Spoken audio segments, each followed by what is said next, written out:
మెదక్ జిల్లా ఎస్పీ బాలస్వామి ఆదేశాల మేరకు పెద్దశంకరంపేటలో భద్రతా ప్రోగ్రాంలో అల్లాదుర్గం సీఐ రేణుకారెడ్డి వాహనదారులకు డ్రైవింగ్ లైసెన్స్, ఇన్సూరెన్స్, ఆటో డ్రైవర్లు యూనిఫామ్ తప్పనిసరిగా ధరించి వాహనాలను నడపాలని, కారు, ఇతర వాహనం ప్రయాణం చేస్తున్నప్పుడు సీట్ బెల్ట్ తప్పనిసరిగా వేసుకొని జాతీయ రహదారులపై నిర్జిత వేగానికి అనుగుణంగా వాహనాలు నడపాలని అన్నారు.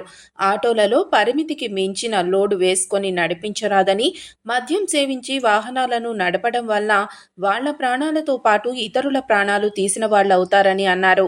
ఈ అవగాహన కార్యక్రమంలో Peddashankarampet SI Balaraju, ASI Sunitha, police సిబ్బంది పాల్గొన్నారు.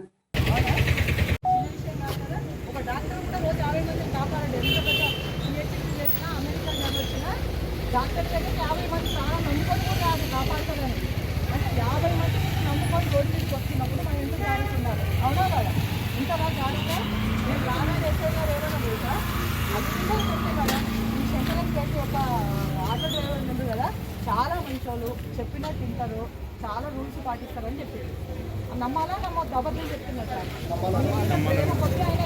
మరి మేము రావాలన్నప్పుడు నా పిల్లల్ని ఎట్లా కాపాడుకుంటాం? మిమ్మల్ని అట్లా కాపాడుకోవాలి కదా. మేము కాపాడుకోకపోతే మా తప్పే కదా. ఛాలెంజ్ ఎందుకు వేస్తారు?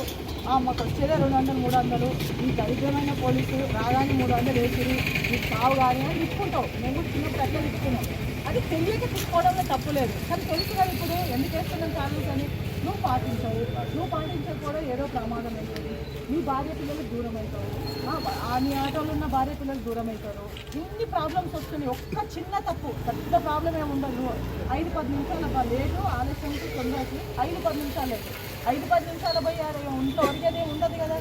ఆ 5-10 నిమిషాల్లో మనం చేసి తర్వాత ఎంత బాధపడ్డా మనం తిరిగి రాదు. దయచేసి మీకు చాలా బాధ్యత ఉంటుందిగా. దేవుడికి మీరు అత్యధికంగా దేవుడికి మొక్కాల్సి మీరే. మీ చేతుల్లో ఎక్కువ ప్రాణాలు. పొద్దున బ్లడ్ చేసినా అది నా ఆటోలు ఉంటారు. వీళ్ళని నేను నా డబ్బు ముఖ్యం ఎంతనో వాళ్ళ ప్రాణాలు కూడా అనుకుంటాను. నేను జాగ్రత్త తీసుకుపోవాలి అని ఒక్కసారి గుర్తించుకున్నాం అనుకో, అలాంటి పని చెప్పాను. అవునా? ఇప్పుడు మీకే అడుగుతా, ఆటో నడిపించినప్పుడు ఏమేం పాటించాలి? నువ్వు ఒకటి ఏం పాటించాలి? నీకు తెలియని చెప్తా, తెలిసి చెప్పి కూడా వేస్ట్ చేయాలి. నువ్వు పొద్దున ఆటోలు ఎక్కుతావు తమ్ముడు, నీకేం ఉండాలి? ఫస్ట్ ఓవర్ స్పీడ్ తెలుసు కదా. ఒకటి ఎక్కింది ఓవర్ స్పీడ్. ఈ ప్రాణాన్ని నేను రక్షించాలి. మానం అంటే తెలుసు కదా. ఆడవాళ్ళకి ఒక అయినా కూడా మానం, మొగళ్ళకు కూడా అవుతుంది మానం రక్షించాలి. ఈ 3 రక్షించడానికి మాత్రమే రాదు, నా జీతము రాదు, ఏమీ రాదు. అవునా కదా? ఓకే, అడిగిన దానికి తగ్గ సమాధానం చెప్పాలి. మీకు అన్నీ తెలుసు, కానీ మీరు అన్ని కావాల్సిన చెప్తారు. మీకు తెలియదని కాదు, నాకంటే బాగా సబ్జెక్ట్ మీకు తెలుసు. కానీ మీకు కావాల్సిన పోలీసు ఏం చూస్తున్నారా లేదని కొన్ని తప్పులు చేస్తారు. దానివల్ల ఎంత ప్రాబ్లం అవుతుందో మీకు తెలుసు. ఇప్పుడు డ్రమ్ వచ్చిందో పని ముందుకు. మీ పేరంటే బాను. ఒక దేవుడు వచ్చింది డైరెక్ట్. ఒక్క కోరిక బాను అన్నదనుకో, ఏం కోరిక కోరుకుంటావు ఆలోచించారు. ఒకటే కోరిక కోరుతావు, నెక్స్ట్ కోరిక లేదు.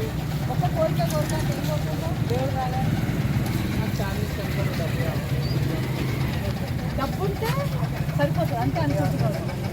నువ్వే లేకపోతే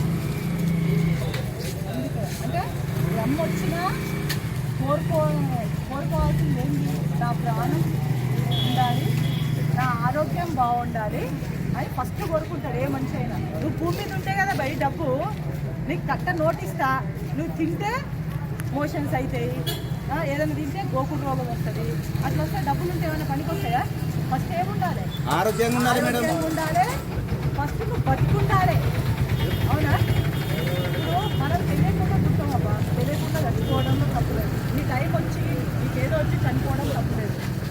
నీదై నువ్వు ఆత్మహత్య చేసుకుంటా కేసు ఉంది ఐపీసీ. అంటే నీది నువ్వు చనిపోవడానికి నీకు అధికారం లేదు.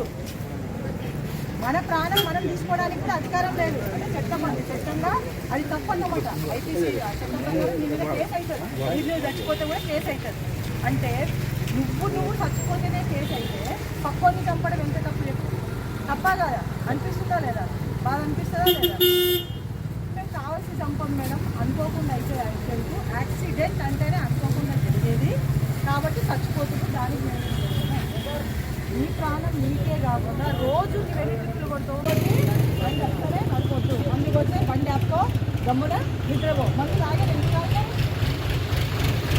మందు ఎందుకు తాగుతాం? ఆర్థిక ఇబ్బంది అయితే ఇంకా ఆర్థికం అవుతుంది. ఆల్రెడీ 100 రూపాయలు అయితే తాగితే టెన్షన్ దూరం కావడం జరుగుతుంది. ముఖ్యంగా చెప్పాలంటే కొద్దిగా నీకు ఏదో రిలాక్స్ ఇస్తాను, ఈ భూమి మీద ఉన్న ఆలోచన పోయి ఏదో స్వర్గం ఉన్నట్టు అనిపిస్తుంది. అంతే అనిపిస్తుందా? నేను చెప్తున్నా తాగినోడు తెలిసిన దాదాపు అట్లా అనిపిస్తుంది కదా. తాగినోడు ఎవరన్నా కొద్ది స్వర్గం ఉన్నట్టు అనిపిస్తుంది. మరి స్వర్గంలో ఉన్నాడంటే ఇంకా ఏం చేయాలి? తాగి నడుచుకొని ఇంట్లో పండుకోవాలి. రోడ్డు మీద తిరిగి ఏమవుతుంది? నరకం పోతుంది. తాగి నువ్వు రిలాక్స్ కావాలని తాగి టెన్షన్ రోడ్డు మీదకి వస్తున్నావు, ఉపయోగం ఉంటే దానివల్ల లేదు. అప్పుడు ఏం చేయాలి? నీకు రిలాక్స్ రావడానికి నీ ఇంట్లో నువ్వు ఏమన్నా చేసుకోవు. తాగి రోడ్డు మీదకి వస్తే నీ లైఫ్ పోతుంది, పక్కడి లైఫ్ కూడా పోతుంది. ఇంకా తాగుడైపోయింది. ఇంకా కార్ నడిపేయడం కోసం పైలట్ నడిపిస్తుంటే అవుతుందా? ఆటో అంటే ఇప్పుడు నీకు లైసెన్స్ లేకపోతే ఏమన్నా అయితే ప్రాబ్లం అవుతుంది కదా. వద్దు అట్లా ఇప్పుడు నువ్వు రెస్ట్ తీసుకో, నీ కొడుకులు పిల్లలు నడపాలి, నువ్వెందుకు పని చేస్తావు? అది ఎందుకు సెటప్ చేసి తెలుసా 50 తర్వాత